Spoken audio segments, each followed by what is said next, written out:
From despair to hope, Ethan had loved music since he was a child. While other kids played with toys, he listened to classical pieces on the radio, memorizing each note and later mimicking them on an old, broken keyboard. He grew up in a humble home on the outskirts of Manchester, where his father was a factory worker and his mother a part-time cook at a school. His family never discouraged him, but they never fully supported his dream either. "Music doesn't pay the bills, son," his father would say, not unkindly. But Ethan didn't care. Music wasn't just sound to him. It was breath, soul, and meaning. It was the only thing that made the world feel alive. After finishing high school, he applied to the prestigious Royal Academy of Music in London. This was his dream, the place where he believed his soul belonged. But life, as it often does, tested him. First attempt, rejected. Second attempt, failed again. Third attempt, the most painful one. During his final audition, while singing a piece he had written himself, one of the judges, an older woman with sharp eyes, looked at him and said, "You have the technique, but I don't feel your heart. Music without soul is just noise." Those words crushed him. He walked out of the hall into the cold streets of London, tears falling down his cheeks. Ethan fell into silence. He stopped touching his keyboard, stopped talking to friends. His world grew dim and distant. His father lost his job. His mother got ill. Ethan couldn't find work and felt like a burden at home. Every day was a chorus of disappointment. "You're wasting your life chasing dreams." He would lie awake at night, staring at the ceiling, hearing the music only in memories. The melodies that once lifted him now hurt like sharp glass. One gray morning, sitting by the window with a cold cup of tea, he wrote a letter. "I'm tired. I try. The world didn't hear me. Maybe I was never meant to sing. I just want peace. Forgive me." He folded the letter, left it on the desk, put on his coat, and walked into the winter air. Snow fell silently as he made his way to the old bridge over the Thames. As he stood on the bridge, staring into the dark water below, a soft voice behind him said, "Excuse me, can I ask you something?" He turned around. It was a little girl, maybe 11 or 12, with pale cheeks and big eyes. She held a small cloth bag in her hand and looked lost. "My mum's really sick. I'm trying to find a pharmacy, but I don't know this area. Can you help me?" Ethan blinked. For a moment, he forgot why he had come here.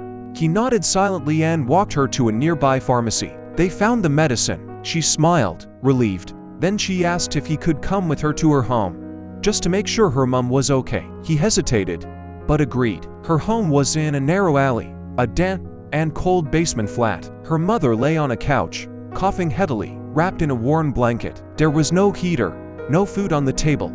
"My dad's in the army," the girl whispered. "Mum always says, 'Hold on, sweetheart. The darkest nights end with sunrise.'" Those words hit Ethan like lightning. He stood silently, staring at the woman and the child. Something deep within him stirred. A small flame, barely alive, flickered once more. The next morning, Ethan pulled out his old keyboard from under the bed. It was dusty and one key was missing, but it still worked. He placed it on a stand near the window, where sunlight barely reached, and began to play. His fingers were stiff, but the sound was warm. He played until his arms ached. That afternoon, he wheeled the keyboard into the town center. Standing at a busy street corner, he began to play. People walked by, uninterested. A few children stopped. One woman smiled. Slowly, notes floated through the cold air, landing softly in strangers' hearts. Ethan came back the next day, and the day after. Each time, more people stopped to listen. Some dropped coins, some clapped, some just stood silently, eyes closed. A week later, a man approached him. "Your music speaks," he said. "I own a small studio. I'd like to work with you."